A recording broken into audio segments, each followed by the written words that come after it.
Well, good afternoon, everyone. This is the Competitive Enterprise Institute coming at you via webinar. This is the second in our series of never needed regulatory panels. We're focused on what we can repeal to improve resilience. That never needed format, today we're going to be looking at technology policy, and we have a conversation set up for you with one of our policy directors, Jessica Melugin, and a research fellow, Patrick Hedger. My role here is to keep us moving, because when I surveyed these two about what they wanted to talk about, they had dozens of topics. So in the next half hour to 35 minutes, we'll try to move through a series of topics with each of them, and then we'll reserve time for Q&A. Just remind you at the bottom of your screen there, if you want to ask a question, those questions will be coming to me, and I'll ask our panelists. Use the Q&A box. It should be prompted for you at the bottom of the screen. I'm going to jump right in. We'll start with Patrick, and I want to start with an issue that seems to be adjacent to every other tech issue that comes up, and that's privacy. And before we dive into one or another applications, can you just give everyone a lay of the land? Where are our privacy policy proposals coming from? Where is it that we're trying to be responsive to regulation? So the key problem that we have with privacy right now is that a patchwork of privacy laws is emerging, and essentially we're importing privacy standards not just from overseas, not just from Europe, where we see the general data privacy rules or the GDPR, but we're now beginning to import privacy standards from Sacramento as well through the CCPA, the California Consumer Privacy Act. And this is really problematic, because what we're talking about mostly, we're seeing in some cases that these privacy laws are applying to off-web enterprises and commercial enterprises. But when we're talking about web platforms, we're talking about the World Wide Web. So when you have a patchwork of both state and regional privacy laws, that creates an issue where we want to see some sort of preemption so that the World Wide Web, or at least the web within the United States, businesses within the United States, know and have regulatory certainty to what standards they are subject to. But the real issue is that when we're talking about any sort of privacy rule, is that we have privacy rules that reflect the nature of privacy itself. And ultimately that is, privacy is subjective, right? Privacy to one person may mean something vastly different than privacy to another person. And that's already creating friction in areas where we have overly prescriptive privacy rules and regulations, particularly in Europe. Now, when you say it's subjective from one person to another, is it also, does it vary? Is it subjective from one context to another? The way I behave in a medical office is different than the way I behave at the grocery store with a discount card. How are we getting our head around the idea of rights to privacy if we have these different contexts, we have all these different people trying to understand what they want of their privacy safeguards? Yeah, I think it's important to, and when we think about the context of rights in the United States, it's always important to remember that our rights are assigned essentially as negative rights, not positive rights. And what I mean by that is that rights in the United States are protected as restrictions on government, not entitlements upon other people, right? So to take this framework and apply it to something like speech, and we might get into this a little bit later when we talk about things like Section 230 or regulation of internet service providers, ultimately you don't have a right to free speech on somebody else's private property. You don't have a right to have a platform provided to you by any other private individual or entity to speak. And so we want to make sure we apply a similar dynamic when we're approaching privacy, in that you are not entitled to, in many cases, certain privacy protections. One, because as you mentioned, privacy means many different things in many different contexts. A privacy application that may work best in healthcare would not probably work very well in terms of non-sensitive data, like anonymized commercial purchasing data that's already coming under scrutiny. As I mentioned earlier, in Europe, a great example.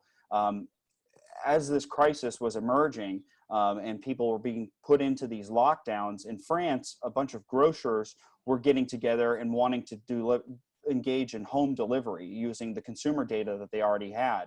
And that was, the French authorities put a stop to that. And then the grocers themselves weren't sure if that was going to be legal or not under the GDPR.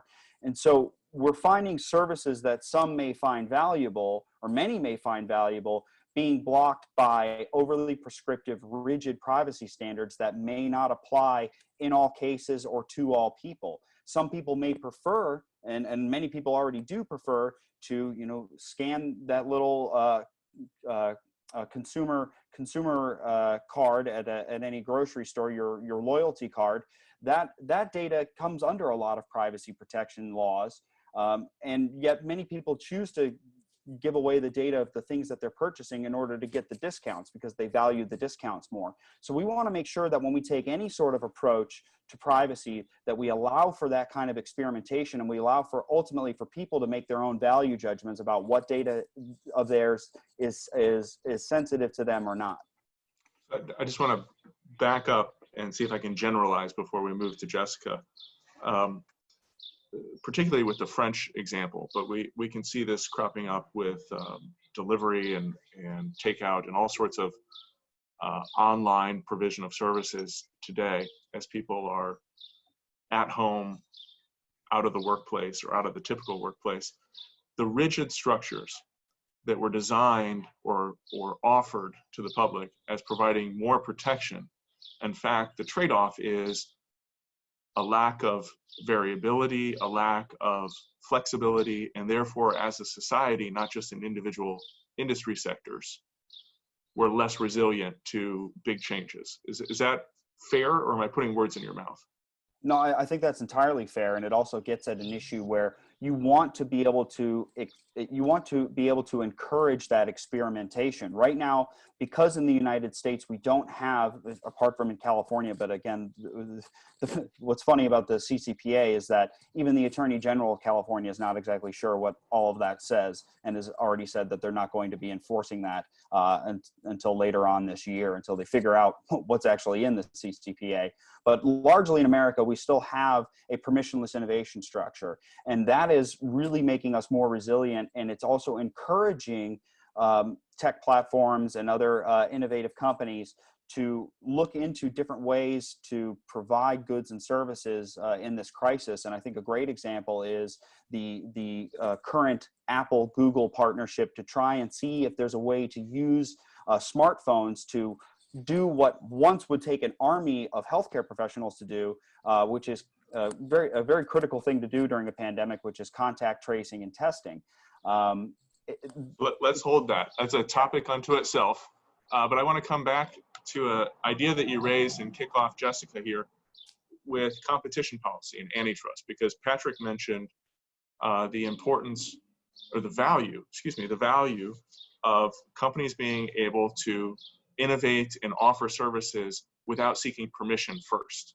And that seems contrary to the structure of our law with antitrust. And could you tell me, just bring everyone up to speed, what was the climate for antitrust 2 months ago?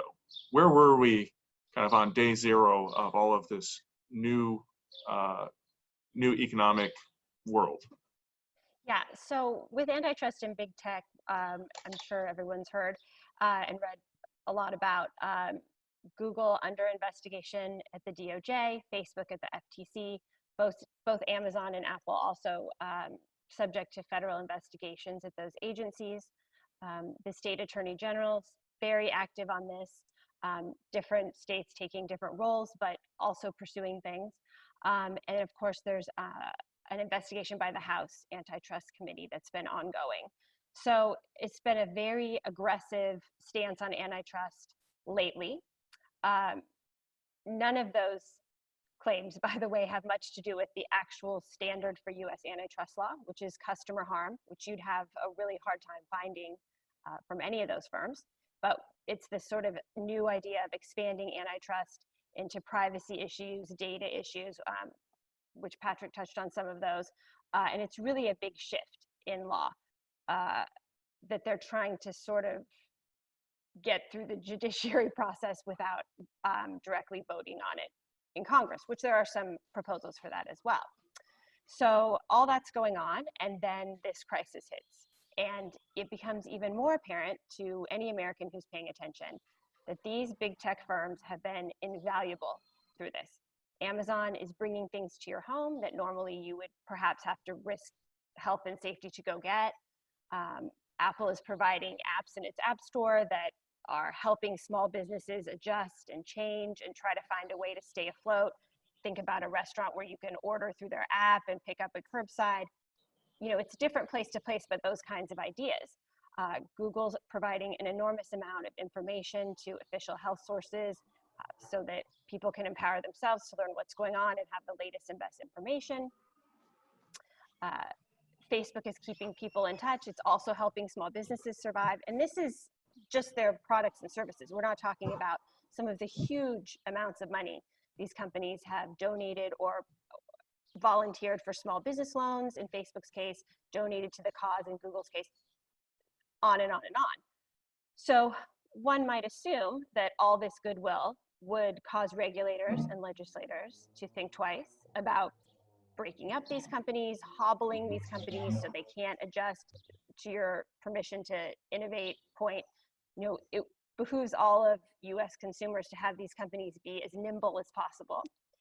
You know, we often talk about the next Google, right? It's worth reminding people that these companies are not that old, less than 20 years, most of them. Some of them much less than that. How does antitrust as a doctrine intersect with these companies that we've seen just take off through society in the last 2 months, including the platform that we're using today, Zoom? Is there a sense that companies that are trying to scale in order to meet brand new needs, brand new demand in the marketplace, are diverting resources to legal questions, or they're diverting resources, instead of providing technology, they're providing protection for themselves against this or that senator who might have a bugbear? Yeah, I think that's a great point. So Zoom's success is a great example of why we should question the stranglehold of big tech on America. I mean, this startup kind of came out of nowhere and has been the go-to tool for us. So it's unclear how many barriers to entry there can really be if something like Zoom can still happen. That being said, Zoom would be a fool if they weren't looking at the paperwork and compliance and costs and headaches that the big guys are having to endure with these multiple investigations on multiple levels, and perhaps chill their impulse to innovate a little bit. You know, what's going to be allowed? What are we going to get covered in lawyers for? That is not a great environment if we really want to keep the innovation and the progress going in this sector. So we've seen, you started with a pretty active, aggressive, interventionist attitude a few months ago. You've talked about the responses of the industry and how that's changed and met the demands, some of the demands for consumer behavior changing. What about the policymakers themselves? Have their attitudes softened or changed? Have they come around to seeing the world like CEI? And why not? As the director of our program here, I'm expecting big things. Well, unfortunately, they have made the sadly predictable move of doubling down on a lot of this. So there's expanding state attorney general power for antitrust investigations. Colorado is a good recent example. When a lot of that state attorney general energy is more politically driven, if you think about how state AGs have acted in the past, getting concessions for dropping their resistance for the Sprint T-Mobile merger is a good example in Texas. It gets these state AGs in the newspapers and on TV to scream and holler about antitrust, but there's not a lot of merit behind those cases if they can so easily be dropped, even by them. The chair of the House Committee on Antitrust has recently called for a merger moratorium to be enacted in the next round of stimulus. So they're doubling down. They're doubling down. And that's the worst thing right now. Companies need to scale, companies need to do whatever they need to do to survive and keep providing for people. We're all in a bad situation, and hobbling companies with the threat of antitrust is completely counterproductive.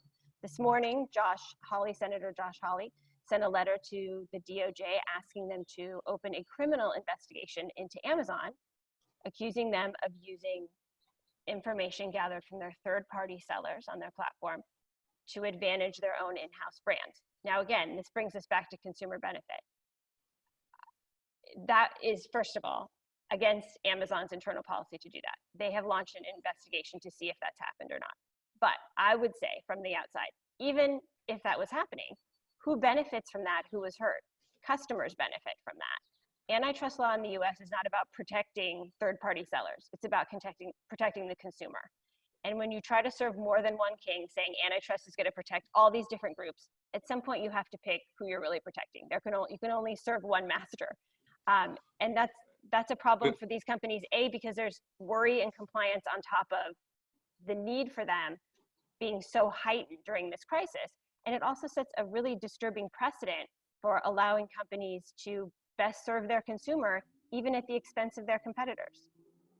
Okay, I want to rewind the tape about 60 seconds and use a segue to get back to Patrick, because we could talk about antitrust all day long, but it's certainly not the only. It's not the only topic on the ledger today. There's a reference there to criminal penalties, and for several years now, there has been lots of invective thrown back and forth in the policy spheres about Section 230. Who should be liable for what? And again, I'd like to start, before we dive into where the policy question sits today, with what is available to move, what is available to change, what should be done.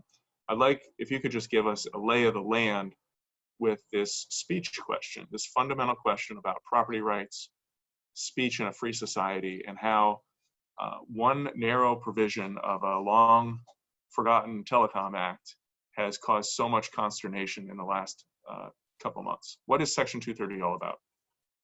Sure. So for those unfamiliar, but I'm assuming many on this call are familiar, Section 230 is a critical intermediary liability protection. And what it essentially means is that whatever I post on Facebook or whatever I upload to Airbnb or Amazon or any number of websites that host third-party content, I'm responsible for that, not Google or Facebook, right? If I say something nasty about you, Kent, on Facebook, and I slander you, you not only get to fire me, you get to sue me, but you don't get to sue Facebook because I'm the one that has created that content. And so long as Facebook does not actively contribute to that content, they are and add to it themselves, they're not liable for it. And this is, it was created because these platforms at the very dawn of the internet that we kind of know today, there was this thing called the moderator's dilemma, right? We wanted to create an internet that would be safe for a lot of people to go to websites like Facebook someday. But if Facebook or any other major tech platform, Twitter, or at the time it was, it was America Online that was hosting these websites and these forums, if they were moderating some of the obscene things or other things they didn't want to see in the platform, they were being held liable for everything they didn't catch in the net, right? And so they wouldn't deploy the net to kind of sweep these things and catch these things at all because they didn't want to assume liability for the things that would slip through the cracks. So that's what was called the moderator's dilemma. And what Section 230 did was try and solve that problem by saying, look, we're going to we want you to, we want you to be able to run your website as you see fit. And we want it to be people to be able to engage and work and upload third-party content. But we don't want you to have to be, killed by a death by a thousand cuts from all sorts of various lawsuits about what is now turned into the billions and billions of things that are uploaded to the internet on a daily basis. I mean, YouTube, Facebook, Twitter deal with, literally billions of posts on a daily basis. And there's just no feasible way to moderate all of that content at this point, or maybe any point in the near future. So it was a way to essentially encourage people to engage in the content moderation practices that we would want to see to make sure that we're eliminating obscene and objectionable content that would otherwise be constitutionally protected in some cases, but not have these websites then, because they're trying to do the right thing, be sued for the things that they miss. It seems correct me here if I'm wrong. I want to make sure I understand this and help everybody who's watching understand this. It seems that the argument made to develop this doctrine and this provision in the law to create a safe harbor for the platforms is consistent with what we heard last week from your colleague, Ryan Young, about his favorite economist, Ron Coase. That it's not so much about protecting one player or another player or one category of participant in the market, but it's a proper role of government and law to enter a market and set clear rules, and he primarily focused on property, but clear rules for liability. And once you have a clear rule, everyone can enter the market and change their behavior accordingly. Is there a push today to change that clear rule?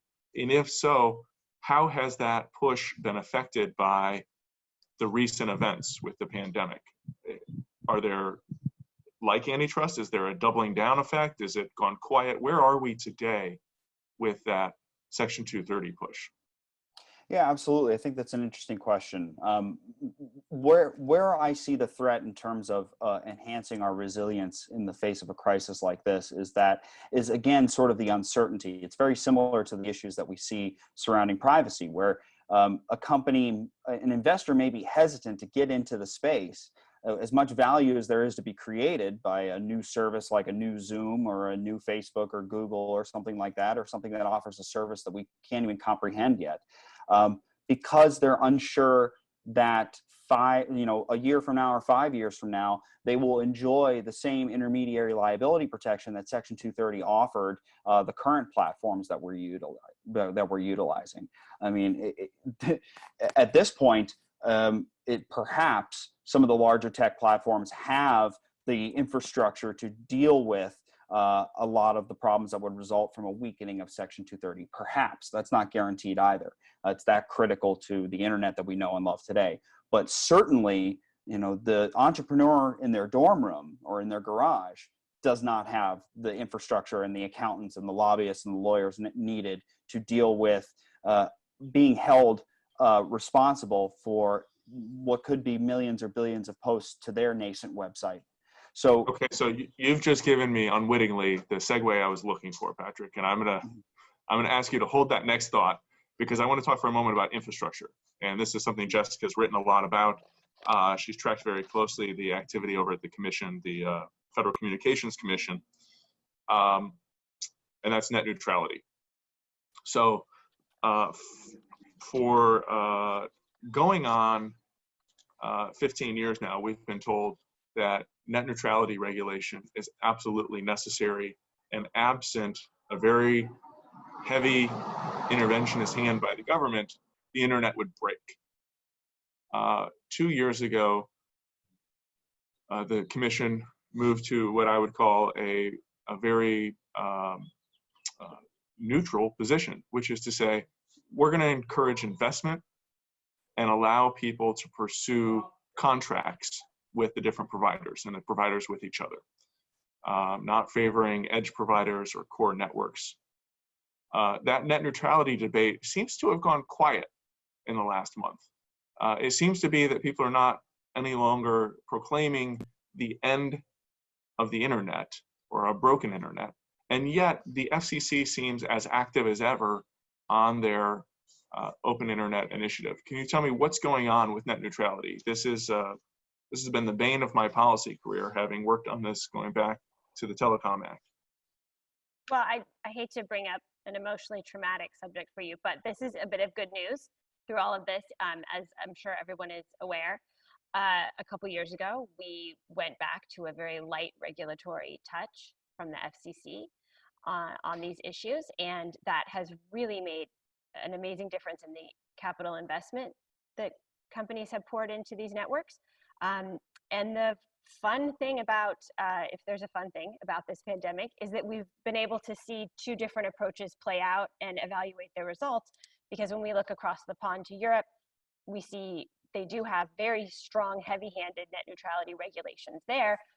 And perhaps one of the causes of them having less investment in that network is that a certain amount of regulation certainly does.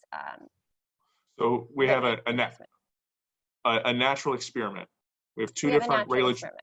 two different regulatory models, two different levels of investment, and two different levels of service as demand skyrockets.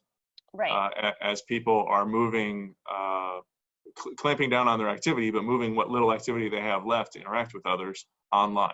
Yes, we have this sort of natural experiment, and if you're on this call, you might be nerdy enough to be as excited about it as we are at CEI. So what we've seen is that a couple weeks into this, European regulators who had outlawed internet service providers throttling, that's one of the things that net neutrality prohibits, were calling edge providers, so Netflix, Google, asking Disney to not roll out their new service and begging them to please start throttling their data because the network was about to give. They had some concerns about the network's performance as everyone moved, just like they were here, online to work, to go to school, to entertain themselves, to do their whole lives basically over these networks.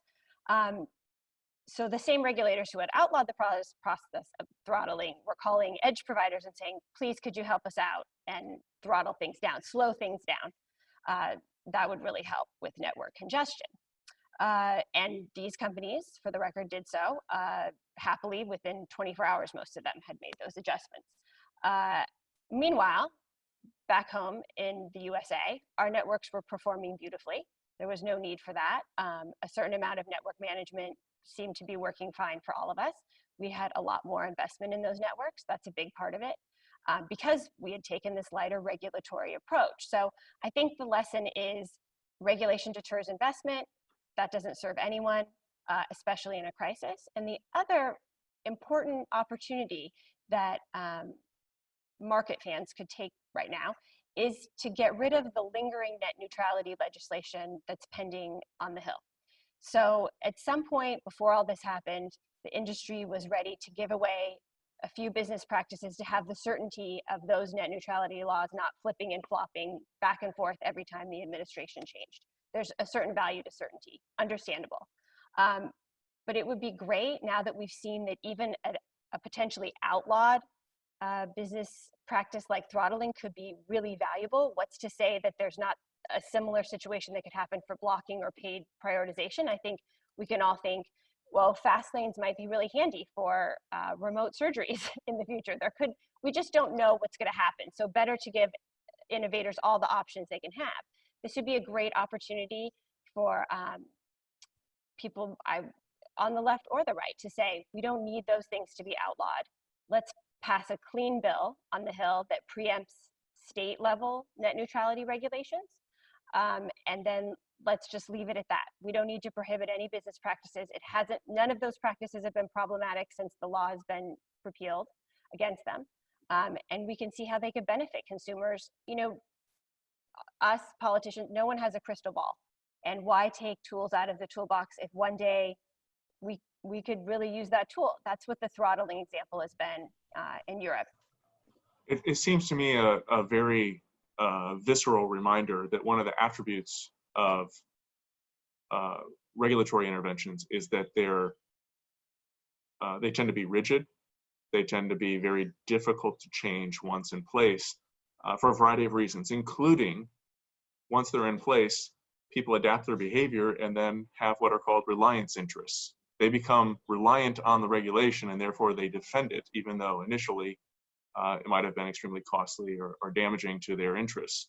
So the lesson out of this is, it seems to me that you're looking for lawmakers to learn about the core attributes of regulation and the downstream effects on companies. Okay. There's a lot of discussion there about investment and networks. And you're not just talking about cable and fiber and trucks that roll around our neighborhoods, trucks that go out and check the poles running down our highway systems. We're also talking about an invisible network. And the last few years have seen a great deal of activity in the field of spectrum. And here I'm talking less about policy than I am about the industry and the development of tools for consumers. So, Patrick, could you explain in normal kitchen table English, what is 5G all about and why do I keep hearing about it? Okay, so what 5G is not is the government reading your brain waves, or somebody trying to make you sick. So please don't go out and burn down a telephone pole that you think has a 5G emitter on it or something that we are seeing in the United Kingdom. Please do not take your telecom advice from Woody Harrelson. Unbelievable that we have to say these things, but 5G, I don't know, a way to put it is almost it's spicy radio, right? We transmit television signals via radio waves. We can talk to each other on walkie-talkies, your cell phone. 5G is 5th generation technology for data to your cell phone, right? So 3G was the first thing that really enabled you to have an internet signal to your cell phone. 4G made it a lot faster. You get the 4G LTE. 5G, we are talking about, and 4G, basically brought high-speed broadband to your cell phone. 5G is taking that 10 to potentially 100x. I mean, we're talking about instantaneous speeds, near real-time speeds. That doesn't just enable you to download a movie almost instantaneously onto your phone, as nice as that may be. We're talking about internet connections that are able to transmit so much data wirelessly and so reliably and so fast that you're able to greatly expand the kinds of applications for machinery in our society, in our economy, right? What they talk about, the Internet of Things. You don't want to hook up machinery like a driverless car to a network if there's going to be a lot of lag or there's latency, and there isn't a reliable connection, and you're not able to actually transmit a sufficient amount of data to ensure that car operates safely. 5G does enable that. And this actually kind of gets back to a point Jessica was making about net neutrality. If we're going to have lots of machines in the Internet of Things connected via 5G connections or other advanced internet connections, such as 6th generation Wi-Fi, we want to make sure that the driverless cars that are talking to each other, or the machines in a factory that are talking to each other, do have a prioritized connection, so that we are ensuring that cyberspace is not causing problems in the physical space. You don't want to get hit by a driverless car that is missing its connection, right? So to say that there is no natural prioritization that should exist on the internet and that all data is created equally, which is one of the presumptions of the net neutrality advocates, is simply not true as technology goes on. But spectrum plays a key role here, because spectrum is the ultimate scarce resource. Right? We can't just make more spectrum, right? We have to. One of the best examples of explaining spectrum I've heard is, and what 5G does is, it's like fracking for spectrum, right? We have a finite amount of oil, and but what fracking did was enable us to utilize more of it and access more of it, and that's what 5G does. But the ultimate problem with a scarce resource is that if it's not being allocated efficiently, you're going to have severe market consequences. And as we know, markets allocate scarce resources most efficiently, but unfortunately, spectrum in the United States was nationalized in the 30s. And so now we have the government almost entirely in charge of allocating spectrum. So that's created a lot of headaches. Fortunately, we have an FCC right now that is, and as I say right now, we don't know what's going to happen this year or 4 years from now. Or 5 years from now, excuse me. Fortunately, the FCC we have right now is committed to getting more spectrum into commercial hands. What we've seen is a lot of public choice problems with spectrum because of government ownership, where you're essentially having government agencies sitting on spectrum that is being underutilized. And again, this is a very finite resource. We can't create more spectrum. We're talking about radio wavelength, right? It only goes so much, right? And we've got government agencies that have been sitting on very valuable spectrum that has now, with technological advances, commercial applications. But you've got these public choice agency turf wars where they're sitting on a valuable resource that they don't want to give up. What we need to do going forward to be more resilient and access more of this spectrum is ensure that we have one agency in the government, perhaps just the FCC. Right now, we've got lots of different agencies deciding how spectrum is going to be used. We really want to keep that focused, and we want to be able to use markets as much as possible to make sure that spectrum is being allocated efficiently, and to whatever extent possible, at a bare minimum, we want to be getting unused spectrum when it is safe into commercial hands. You know, one of my favorite observations from Clinton era FCC Chairman Reed Hundt, who did yeoman's work on spectrum, was that his first priority was not putting dollars in the federal treasury when he did these spectrum auctions. His first priority was to get it in the hands of people who would improve it for consumers and make it available. As it turned out, pursuing that first priority of making spectrum available for commercial uses also serves the second interest. It tends to put a lot of money in the federal treasury, and too often I think lawmakers flip those two priorities. I have witnessed, following the announcements out of the Federal Communications Commission, they've just done a tremendous amount of activity with emergency powers to make more spectrum available, make sure that the spectrum that is being used, which is currently the legal regime requires a license for equipment, that the providers have flexibility so that they can meet the surging demands of our society during the pandemic. Is the FCC doing anything else besides spectrum in the last month? If we call over there, what are they working on? So, there's a lot of good things that they've been doing, I would say, over the last year, just in terms of getting government out of the way. And Jessica probably has some thoughts on this, but to some of her earlier points, talking about preempting state and local laws, making sure that, we're not using cable franchises as a piggy bank, when they want to deploy infrastructure. So what FCC has done a really good job at essentially saying, look, the goal here, we have a World Wide Web. This is inherently interstate commerce. We're the ones that should be regulating this.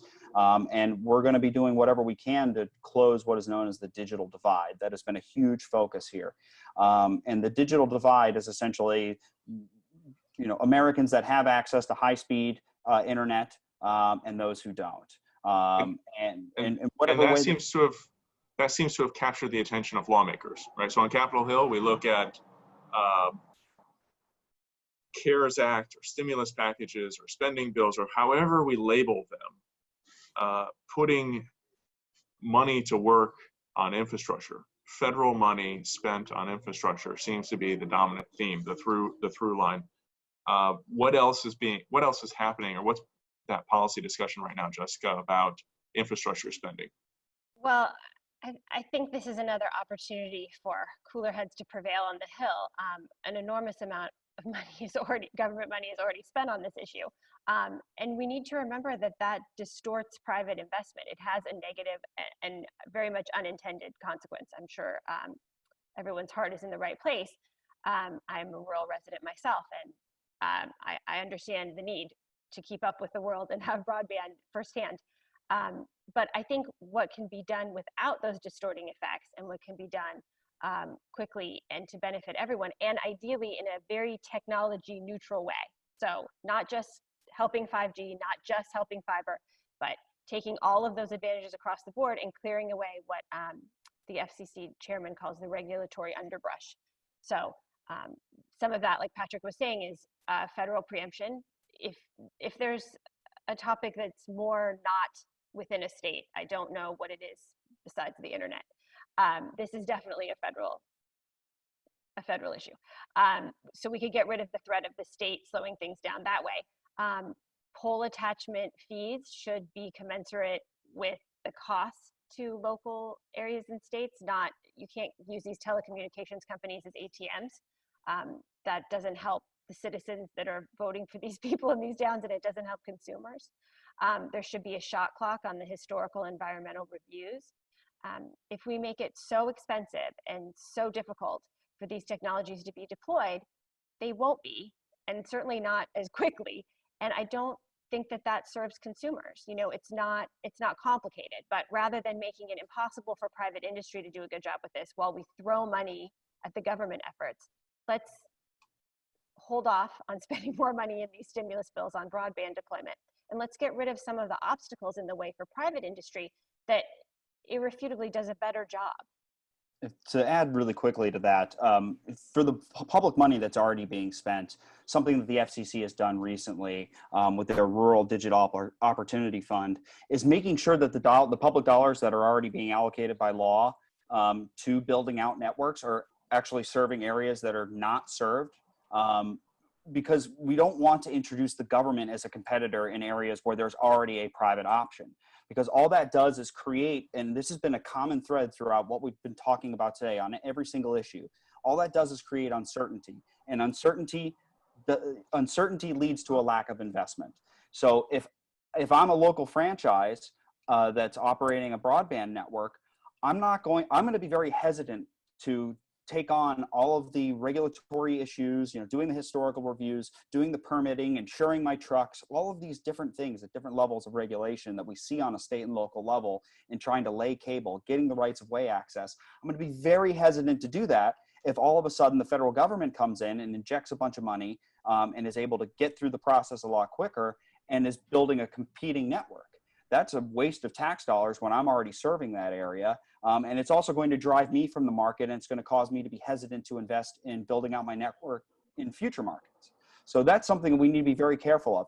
Simply pouring money at the problem when there's already billions of dollars being invested could actually have an adverse effect in closing the digital divide and getting people access and in producing investment. So, you know, when we're talking about stimulus bills, when we're just passing by voice vote trillions of dollars worth of spending, just throwing more money at a problem is not always a solution. In fact, it can most of the time backfire rather spectacularly. And I think there's an opportunity at the state level, just to add one more thing, for state legislators to take a really bold position here, explain to their constituency what they're doing to help get these people connected. And that's not filling up their own tax coffers, that's getting this regulatory garbage out of the way. You know, if it's state and local regulations that are causing these delays and problems and costs, it would be really savvy of those people representing rural areas to say, I'm going to stand up and we're going to get rid of this, and we're going to get this fiber or this 5G out to you as fast as possible.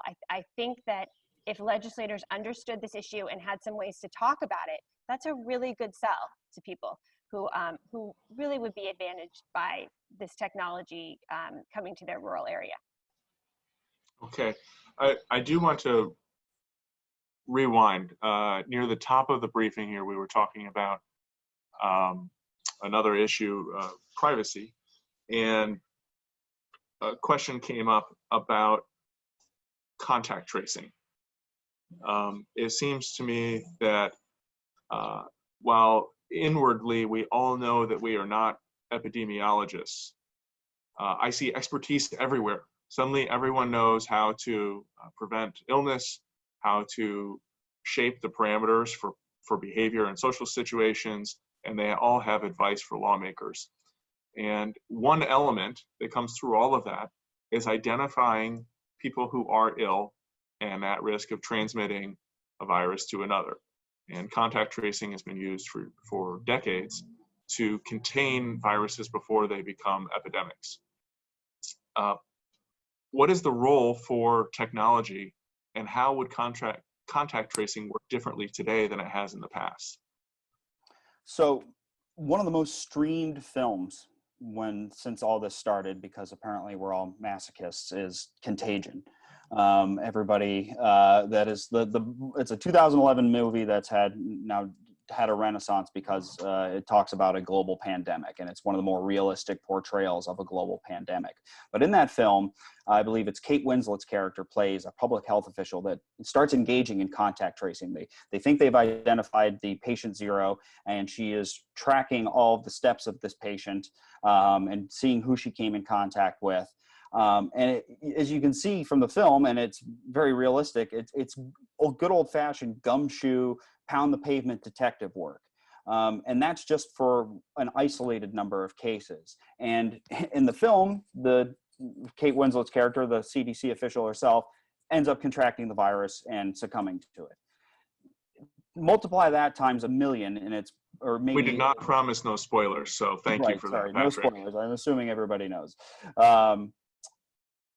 Multiply that times 1 million or 10 million, and it kind of begins to encapsulate what you would need with the situation that we're currently in. I mean, the cat is kind of out of the bag here in certain areas. But contact tracing remains, without a vaccine, without a proven treatment, it remains really one of our only prophylactic tools at containing the virus or preventing its spread to areas that are not as impacted. And as areas that begin to reduce their number of cases begin to open back up again, prevent a major second wave from hitting. Now, without diverting millions of public health officials or to rigorous work of contact tracing and old-fashioned detective work, the only way we're going to be able to do that is by utilizing technology. But we have to be able to utilize the technology in a way that does ensure some level of privacy, because otherwise people aren't going to use it. People are going to be very skeptical of it. Now, I read last week there are more than 500 apps currently in development that would, in one way or another, advertise contact tracing. Is that realistic? Are we suddenly going to have as many apps as we have, flavors of ice cream, something like that, that are going to tackle this problem? How does that market emerge so quickly? This was not a problem that app developers were thinking about 3 months ago. And how does that interact with what you just said, you underscored? It must take into account the preferences of the user, the app user, for privacy. How do those things interact? Yeah, absolutely. So again, contact tracing using technology to contact trace doesn't work unless you have buy-in. And you need a sufficiently large number of people utilizing it for it to be effective, right? Because you're talking about people that may or may not know each other, potentially coming in contact. I mean, one of the major vectors that they found of the disease was the New York subway system, and I would guarantee, people are bumping into each other that have never met before on the subway every single day. So the way that the contact tracing system would work is hopefully utilizing the cell phone signals, or specifically the Bluetooth radio signals out of a phone to detect when they're near one another. But that only works if you have interoperability, and you're not going to get interoperability if people have 500 different contact tracing systems. So this comes at, and it echoes a point that we were making earlier in this conversation when talking about antitrust, and that big is not necessarily bad. There are advantages to scale. And this is a key example where there are advantages to scale.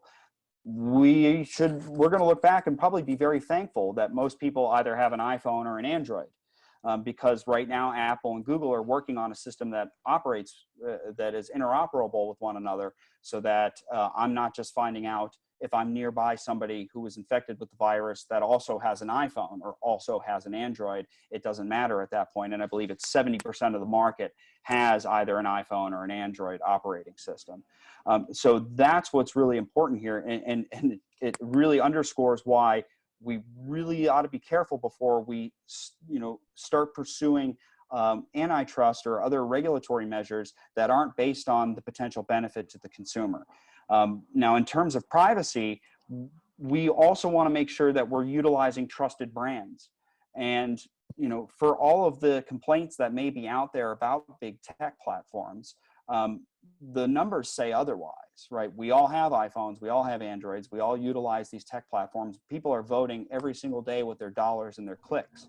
And a recent survey has found that tech platforms enjoy a much higher level of trust and approval than any branch of government at any level of government. I mean, we're talking about. Do you think executives really care about that? Do they pay attention to those numbers, or is that sort of survey done for reporters by reporters so they have something to cover?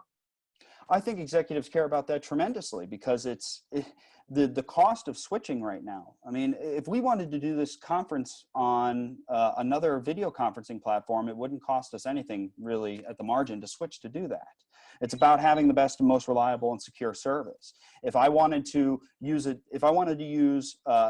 different email operating system, if I wanted to switch from Gmail to Outlook, that doesn't really, the marginal cost there is very, very small. And in terms of the hardware itself, whether I wanted to have an iPhone or an Android, the costs are very comparable. So these CEOs are paying attention to that a lot, and it's very important. I think that trust and reliability, they will pay a severe price if the system is undermined or breached and data gets out or it's misused. But who paid the price for the leak at the Office of Personnel Management? Who's paid the price for the misuse of data at the IRS to target political figures? I mean, who's paid the price, at the VA when you had massive leaks of veterans' health data? It would seem to me that federal employees, conservative nonprofits, and veterans would be the answer to your rhetorical questions. Speaking of questions, I want to remind anyone that wants to sneak a question in here at the end to use the Q&A function you find at the bottom of the screen. I will let you know that about 3 or 4 of the questions I've been asking have come in from the audience. I haven't identified them all, but I appreciate your help to me in moderating this conversation and keeping it moving along. So before we wrap up, I just want to turn to each of you quickly and ask, how are we doing with tech policy in an era of COVID? Are we being responsive to the changes in the way people are behaving, or are tech policymakers just going down the same road that they're used to going down and have been going down for years now? So if I could start, one of the nice things about working in tech policy, and in my career I've worked on many different categories of policy. One of the nice things about tech policy is that we're in a position where we are preventing, we're at such a dawn of the industry that we're able to prevent a lot of bad regulations from ever being put in place. We're not in a position where we need to we're still not truly in a position where we need to claw back a lot of bad regulations. We need to claw back a lot of bad trends in policy. I think in the area of privacy policy, I think it's right for us to see that there is a need for a standard on the World Wide Web, but I think we're heading in the wrong direction in trying to overprescribe what those things actually are. We want to make sure, and I think this broadly applies to a lot of other areas of policy, we want to encourage experimentation because, as I just said, related to the contact tracing issue, the cost of switching is relatively low. Technology gets cheaper and cheaper every single day, and the software is mostly free to use. So we already have a very easy, it's very easy for people to vote with their pocketbooks. And if they don't like a certain service, it's not sufficiently protecting their privacy or empowering their speech or any other number of metrics that people weigh a technological service, it's very easy. It should be very easy for them to switch. It's not as easy for them to switch. So I hear you saying a gentleman's C. We're doing okay. I would say we're doing okay. As much of a pessimist as I can be about other areas of public policy, I think a C is a pretty fair score. So we've got areas of improvement, but we're doing better than a lot of other areas. Jessica, you're being graded on how well you do a tight, quick answer compared to your colleague there. Yeah, I think that I'm going to save my grade for what happens over the next couple months, year or two. We have a huge opportunity to kill net neutrality forever and just pass that clean preemption bill would be great. I will agree with Patrick by noting an exception to that, which is all the leftover regulations for infrastructure deployment stuff at the FCC, which they should continue to hammer on. That's a great opportunity. And in antitrust, if we stick at least to the consumer harm standard, we might avert a lot of problems going forward. So it's a time of opportunity for tech policymakers. Wonderful. I like the note of optimism and the time of opportunity. I have just a couple of reminders for our audience. First of all, thank you for joining us online and live. The program will also be made available on YouTube, and we'll have it, we'll promote it through social media channels, which is a quick reminder that both Jessica and Patrick can be found on Twitter. So look for them there. They have updates on all of the work that we're doing at CEI in the policy sphere, on the regulatory front, including an active case at the DC Circuit Court of Appeals, where we're suing the FCC. So thank you both for your help today and for your contributions to that ongoing work. I want to remind everyone that we are doing a series here, this Repeal for Resilience set of webinars. Today is our second program. We have a third scheduled next Tuesday, where we will talk about structural reform of the way regulation is made and how we can cut out a lot of that underbrush that Jessica was talking about. We'll be joined by Philip K. Howard and Cass Sunstein, two experts on regulatory reform. I'm looking forward to that. And then later in the month, I just want to tease, we're very close, this close, to finalizing the scheduling details for our fourth program that right now looks like will feature one of the president's cabinet members. So stay tuned for details on that. Thank you for joining us, and very good afternoon to everyone.